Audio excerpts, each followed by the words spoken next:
Chef Rebecca, culinary supervisor for Minneapolis Public Schools and chef consultant for School Nutrition Magazine. Welcome to my kitchen. Now, School Nutrition Magazine has kicked off the new year with everyone, including our students' favorite for food focus this month, and that's pizza recipes.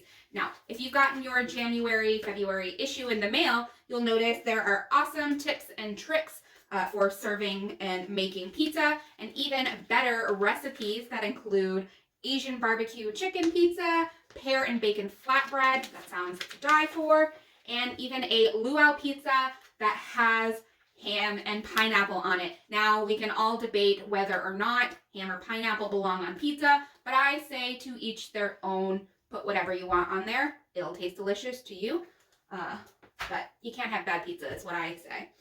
Now, what I'm really here to talk about is the bonus web content. Now, each month they come out with a magazine, whether it be digital or print, but there is also always bonus web content. So this month, here I have my computer and the bonus web content pulled up. It is a recipe for a pourable pizza crust. So we're gonna follow along with this recipe. That is on the School Nutrition Association website under the School Nutrition Magazine bonus web content. Now, this is a USDA recipe and USDA compliant. So it is a pourable pizza crust. We all have our go-to recipes and toppings of what our students like, but not a lot of districts make their own pizza crust.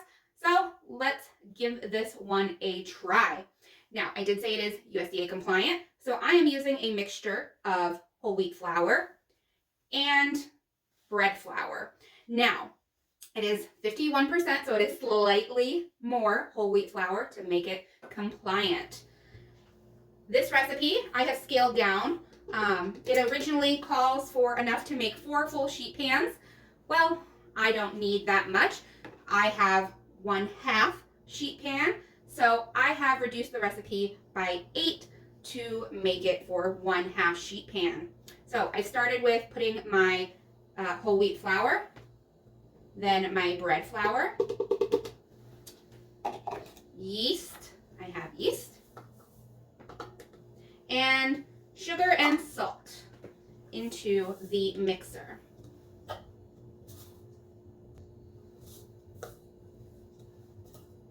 We also have some dry milk in there, and the dry milk adds a little bit of sweetness. It also kind of makes the dough a little tender, so it won't be as tough. So we are adding that in as well. We have our dough hook on the mixer.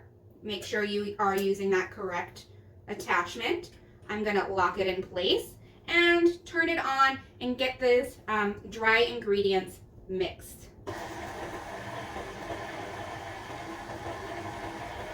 This will incorporate all of those dry ingredients before we add our water and oil.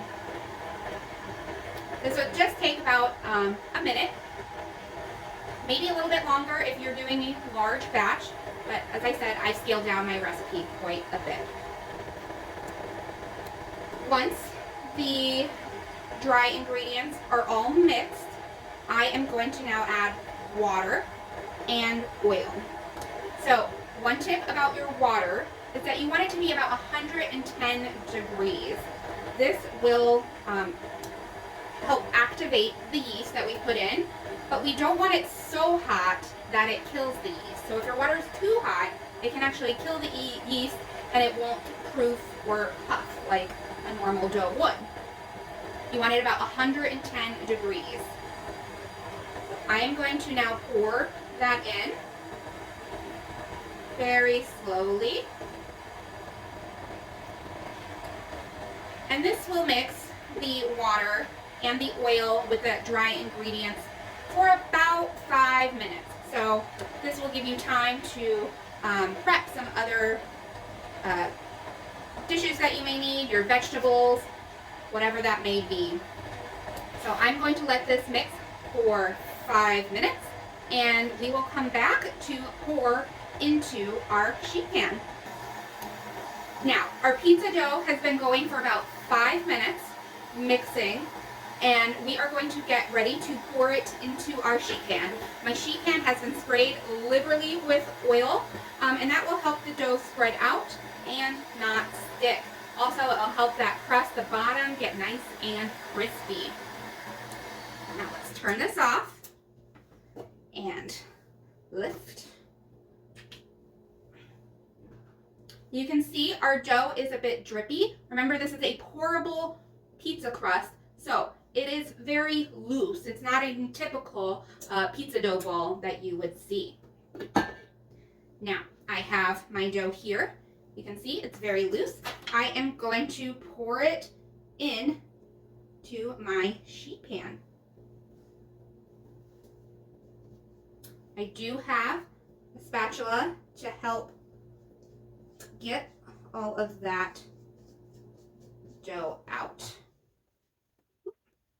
Now, this will set for 20 minutes, and then we can put it in the oven. So, here you can see we poured out that pizza dough / crust, and again, it will sit for 20 minutes and allow it to proof a little bit, and then we can put it in the oven to par bake. So I will see you in 20 minutes. Okay, so our pizza dough has rested for about 20 minutes and kind of proofed a little. It's filled out the whole pan, and now it's ready to go in the oven. Now, a regular pizza dough you would be able to top right now, but because this is that pourable pizza crust, it's a very loose dough. We don't want to go ahead and add our ingredients or toppings right now because it would sink right into that dough. So we're going to par bake it. I have a conventional oven, so I am going to bake it at 475 for about 10 minutes. Now, this in a school kitchen with a convection oven would be done at a lower temperature, 425, for about 7 minutes. The great thing with par baking is that you could actually make the dough the day before and par bake it, and then the day the pizzas are ready, you can just go ahead and start topping your pizzas and then bake through. So this is going to go into that 475-degree oven for about 10 minutes, and I will see you back after that so that we can finish this pizza with its toppings. Okay, it's been about 10 minutes that the crust has been baking in the oven, so I am going to check it and see if it's ready for toppings.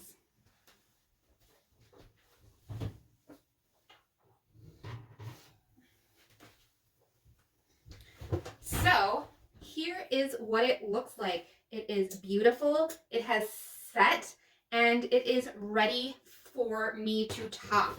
Now remember, if you want to bake this ahead of time for tomorrow's service, you would push this onto a speed rack and cover for the evening, and then it'll be ready for you to top tomorrow. Now, we are going to start with our pizza sauce. You know, one of the number one questions I get when I tell people that I am a school nutrition chef is, do you still serve rectangle pizza? I think everyone had this growing up, and it is just a great memory that I can still share with them and their students if they have them themselves. So things are a little bit different. Now you can make your own crust, you can make your own sauce, you can top them however you want as well. I am putting my pizza sauce on and using the back of my spoodle to spread evenly. Now remember, this is pizza, so you want a little bit, about a 1/2 inch of crust on the sides and ends. And this is beautifully spread out. It's very even. And it is ready for cheese. Now remember that cheese is twice the volume of its weight. So say 8 ounces by weight of cheese is actually 16 ounces by volume. And when you're crediting cheese, remember it's by weight, not by volume. I'm going to sprinkle the mozzarella onto my pizza evenly. Now, I am going to top my pizza with pepperoni, which happens to be the most popular pizza topping there is. A whopping 64% of adults that were surveyed said that pepperoni was their favorite topping. So, in my district, we use a beef or turkey pepperoni. We do have 2 different options, and that is because we have a very high Somali population or demographic that doesn't eat pork. So we have switched to a beef and turkey pepperoni. And you just want to make sure that you have enough cheese and pepperoni to credit for your MMA. Get more there. Yep. And then depending on the grade level that you're serving, you could cut this into 8 pieces, 4 pieces, 12 pieces. Just know that the smaller or the larger, the crediting will be different. How awesome is it, in this day and age where you never know if your pre-made processed pizza is going to come in with supply chain issues, that you can make your own crust and top your own pizza with whatever you have in house and make this awesome pizza. Now this is going to go in the oven and it needs to bake until that cheese is all melted. My pan is still warm, so don't forget that. It's going to go back in the oven until that cheese is melted.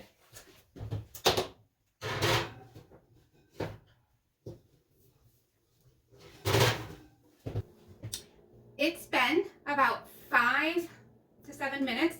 I'm going to check our pizza and see if it is ready. Remember that crust is already cooked.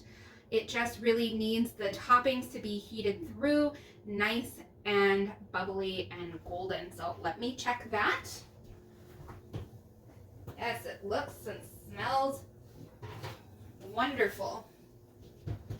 So this is what our pizza looks like. Now, National Pizza Day is February 9th. So you have a couple days maybe. Make sure, I hope you have pizza on the menu and celebrate it with your students, whether it's a recipe from the magazine, the pizza crust from the bonus web content, but there are an array of options out there. So please celebrate and enjoy pizza. It is the best and our students' favorite. Thank you.